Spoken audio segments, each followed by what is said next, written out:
वहाँ पर 1 लाख रुपए उस बच्चे के बाप को दे दिया और बात को ख़त्म कर दिया। और मैं कहता हूँ कि वहाँ जाली चालान काटे जा रहे हैं, फराडी चालान है। ये मेरे पास चालान की कापी पड़ी हुई है, ये चालान, ये फराडी चालान है, फराडी ये है, ये फराडी चालान काट कर इस पे माइनिंग की जा रही है। इस चालान पे जो गाड़ी जाती है वो पैसा सरकार के खाते में जमा नहीं होता है।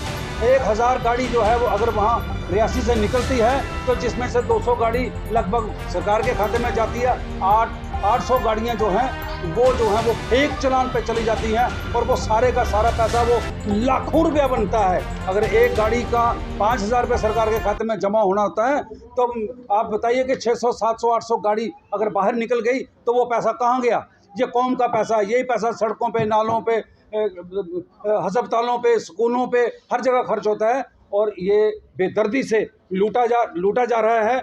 और मैं ये बताना चाहता हूँ कि कोंकण रेलवे जो रियासी के अंदर इस वक्त बहुत बड़ा उनका प्रोजेक्ट है, जिनके 6-6 किलोमीटर, 7-7 किलोमीटर के टनल बने हुए हैं, उसमें लाखों मीट्रिक टन के हिसाब से जो माइनिंग इस्तेमाल हुआ है उसकी रॉयल्टी जो है वो उस हिसाब से सरकार के खाते में जमा नहीं हुई है, क्योंकि उन्होंने पहाड़ खोद करके वहाँ पर लगा दी, उन्होंने नालों से चोरी वहाँ पर जो है वो लगा दी है और वो पैसा जमा नहीं हुआ है। इसकी हम इंक्वायरी चाहते हैं कि ये सारा पैसा जो है ये कहाँ जा रहा है। चंद ठेकेदारों के जेब में पैसा जा रहा है और कुछ ठेकेदार जो हैं वो आउट ऑफ J&K के हैं, उन्होंने आगे सबलेट करके किसी को दे दिया, उन्होंने लूट डाली हुई है। और बड़ी अफसोस इसकी बात यह है कि हमारी रूलिंग पार्टी का कोई लीडर, देवेंद्र राणा, क्या कहते हो, रविंद्र राणा हो या कोई श्यामलाल जी हो, रूलिंग पार्टी का कोई लीडर जिन्होंने इलेक्शन लड़नी है, माइनिंग पर किसी का कोई बयान नहीं आता। आप भी देखते हैं और अपोजिशन के लोग अगर बोलते हैं तो ये हमारी कमज़ोरी को ढूंढेंगे कि इनको कहाँ फंसाना है। मैं ये कहता हूँ, मैं LG महोदय से ये गुजारिश करना चाहता हूँ कि ये इल्लीगल लूट खसूट जो है ये बंद करवाई जाए, क्योंकि ये पैसा कौम का है, ये पैसा सरकार का है, ये पैसा देश का है और जो लोग लूट रहे हैं इन्हें दहशतगर्द करार देना चाहिए। दहशतगर्दी कानून के नाते इनको सज़ा जो है वो मिलनी चाहिए।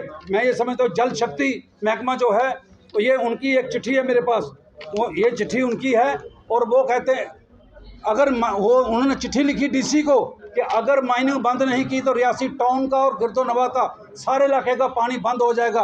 2021 से चिट्ठियाँ जा रही हैं लेकिन कोई कार्रवाई इस पर नहीं होती है। मैं कहता हूँ कि कोई पूछने वाला है ही नहीं है। अब DC हमारे नए जो आए हैं, महीना 1.5 महीना हुआ, इन्होंने थोड़ी सख्ती जो है वो दिखाई है वहाँ पर और अब विजिलेंस डिपार्टमेंट ने वहाँ पर छापा मारा है। ऑन स्पॉट उन्होंने ये जाली पर्चियाँ, जाली चालान भी पकड़े हैं और जाली और गाड़ियाँ भी पकड़ी हैं, FIR भी लगी है। मैं मुख्तसर ये कहना चाहता हूँ कि डिस्ट्रिक्ट रियासी से जो माइनिंग हो रही है वो बहुत बड़े पैमाने पर इल्लीगल माइनिंग हो रही है और उनको कोई रोक टोक नहीं है। LG महोदय हो, चीफ सेक्रेटरी हो, कमिश्नर हो, अगर देश के या रियासत के किसी कोने में ज़रा सी कोई बात होती है तो उनको पता चल जाता है। लेकिन 5 साल से रियासी के लोग चिल्ला रहे हैं, जम्मू कश्मीर के लोग चिल्ला रहे हैं कि इल्लीगल माइनिंग बंद करवाई जाए, लेकिन किसी के कान में जू नहीं रेंगती है, कोई बोलता नहीं है, कोई एक्शन नहीं होता है।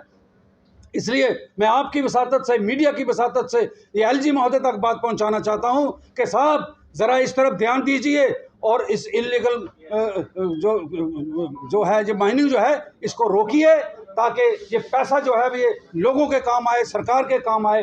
तो इससे ज़्यादा कुछ ना कहता हूँ। मैं फिर एक बार यही कहना चाहता हूँ और विजिलेंस डिपार्टमेंट का शुक्रिया अदा करना चाहता हूँ कि जिन्होंने रेड मार करके, अब एक अपील हमारी और है कि जहाँ पर माइनिंग प्लाट लाट हुए हैं, अगर माइनिंग का प्लाट जो है वो 10 एकड़ का है तो ये 50 एकड़ से माल उठा लेते हैं, इसकी नपाई होनी चाहिए। और अगर इसको पूरे हिसाब से नापा जाएगा तो मुझे लगता है कि 10-10 करोड़ रुपए की पेनल्टी ठेकेदारों को पड़ेगी और ये सारा पैसा जो है ये सामने सरकार के खाते में आएगा। वाली मशीन पानी में जाती है, बिल्कुल जाती है, जो कि वो इस्तेमाल नहीं कर सकते हैं, हैवी मशीनरी इस्तेमाल नहीं कर सकते हैं, वहाँ धड़ल्ले से हैवी मशीनरी लगाई गई है। और फिर मैं बताता हूँ कि फॉरेस्ट डिपार्टमेंट जब वो कत्थे का काम हो या लकड़ी का काम हो आती है, नक्शा नंबर 25 काटा जाता है, हर चेक पोस्ट पे वो दर्ज होता है, लेकिन माइनिंग जो है इतने नाके पुलिस के रास्ते में होते हैं, कहीं इसको कोई पूछता नहीं है, कहीं नहीं पूछता कोई। बात क्या है कि क्यों नहीं पूछा जाता? और फिर ये रूलिंग पार्टी के लोग हों या सरकारी अफसर हों, अधिकारी हों, ये इस तरफ ध्यान ही नहीं देते हैं। या तो ये सारे मिले हुए हैं, मिलकर इनके घरों में माल पहुंचता है, इसलिए हम 5 साल से चिल्ला रहे हैं लेकिन कोई असर नहीं। मैं एसीबी को मुबारक देता हूं जिन्होंने अब कार्रवाई शुरू की है, और हमें उम्मीद है इस पर हम पूरा उतरेंगे। और आपकी वसातत से, मीडिया की वसातत से फिर एक बार सरकार तक, चीफ सेक्रेटरी तक और एलजी साहब तक मैं ये बात पहुंचाना चाहता हूं कि रियासी की तरफ ध्यान दीजिए, रियासी को मत लूटिए। वहां पर हमारी बेवाएं जो बहनें हमारी हैं, उन्होंने अपना एक रसोई बनानी होती है ना, उसके लिए उसको माइनिंग नहीं मिलती है। लेकिन ये ट्रकों के ट्रक, सैकड़ों ट्रक रोज के चोरी होते हैं और बिकते हैं, और पैसा जो है वो प्राइवेट लोगों की जेब में जाता है। ये जो पर्ची बता रहे हैं आप, ये बिल्कुल फेक है। बिल्कुल फेक है सर, बिल्कुल फेक है। बट है जी, मैं national human right development council का ऑफ इंडिया का चेयरमैन हूँ और नेशनल कॉन्फ्रेंस से वाबस्ता हूँ।